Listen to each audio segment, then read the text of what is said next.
Have you ever looked into a mirror and seen something that shouldn't be there? Or felt a cold chill run down your spine as your own reflection seemed to linger just a moment too long? Tonight, we're diving into a story that will make you question every mirror you own. A story about a mirror that does more than reflect. It watches, it waits, and it wants something from you. Our story begins with Emily, a young artist who had just inherited her grandmother's old Victorian house. The house was a time capsule filled with dusty relics and memories of a bygone era. While exploring the attic, a space untouched for decades, she stumbled upon something extraordinary. Tucked away under a thick, white sheet was an antique mirror. Its frame was a masterpiece of ornate, silver-leafed carvings depicting strange, intertwined vines and weeping faces. But the glass itself, it was different. It felt cold to the touch, unnaturally so, and seemed to swallow the dim light of the attic, holding a darkness within its depths that felt ancient and alive. Emily, captivated by its eerie beauty, decided to clean it up and hang it in her bedroom. That was her first mistake.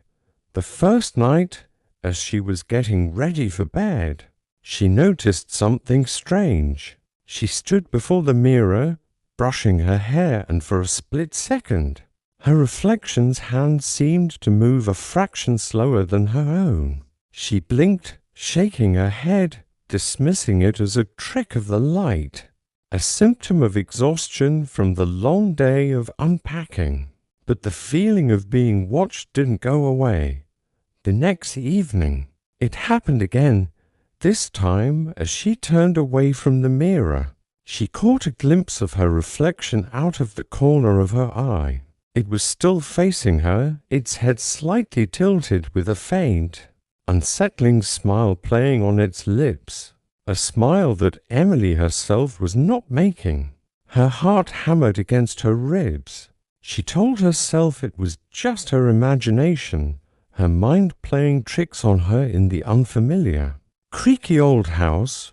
She tried to laugh it off, but the laugh caught in her throat. Soon, the visual oddities were joined by something far more sinister. Whispers. They started as soft, unintelligible murmurs like the rustling of dry leaves, seeming to come from the mirror itself. Whenever she was near it, at first she thought it was the wind outside or the old house settling. But every night the whispers grew clearer, more distinct. They started to form words twisted and distorted, but undeniably words. By the fourth night, the whispers had coalesced into a single, terrifying sound. Her own name, spoken in a chilling, drawn-out hiss. Emily. Panic began to set in. The mirror was no longer a beautiful antique. It was a source of mounting dread. She stopped looking at it, averting her eyes whenever she passed, but she could still feel its cold, glassy stare on her. The whispers continued, now calling to her even when she was in other rooms. A faint, beckoning sound that seemed to snake its way through the entire house. One evening, unable to bear it any longer, Emily marched into her bedroom with a heavy blanket, determined to cover the cursed object and forget it ever existed. As she stood before it, her heart pounding, she refused to look at her reflection. She threw the blanket over the top, letting it fall and shroud the glass in darkness. A wave of relief washed over her. But as she turned to leave the room, she chanced a final glance over her shoulder. Her blood ran cold. In the brief moment before the blanket had fully covered the glass, she saw it. Her reflection was still standing there, unmoving, its eyes wide and fixed on her, even though Emily herself was already turned towards the door. It was no longer her reflection. It was something else, looking out. That was the final straw. Blind terror gave her a surge of adrenaline. She had to get it out of the house.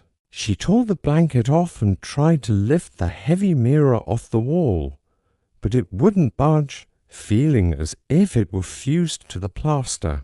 She grabbed a hammer from the toolbox, her hands shaking, and swung at the glass with all her might. The hammer connected with a sickening thud, but the glass didn't even crack.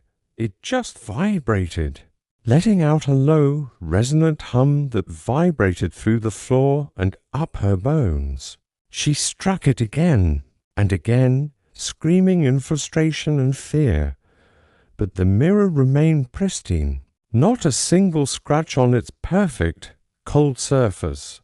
Exhausted and terrified, Emily gave up. She retreated to her bed, pulling the covers over her head like a small child, praying for morning to come. She eventually cried herself into a fitful, nightmare-ridden sleep.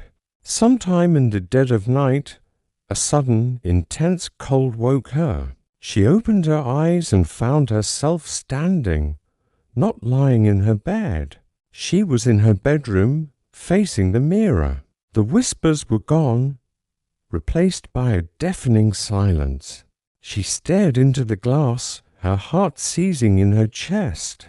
Her reflection stared back, but its eyes were filled with a malevolent glee, and in its hand it was slowly raising a long, gleaming kitchen knife. Emily's parents, worried after not hearing from her for days, drove to the old Victorian house. They found it empty. Emily was gone. The police searched the house and the surrounding woods for weeks, but they found no sign of her. No clues, no explanation for her disappearance. The only thing they found, hanging silently in the master bedroom, was a beautiful, ornate antique mirror. And sometimes, when the light hits it just right, they say you can see a fleeting image in its depths. A terrified face with eyes that plead for help, trapped just behind the cold, unyielding glass. Some say mirrors can trap more than just our reflection. They can trap our soul.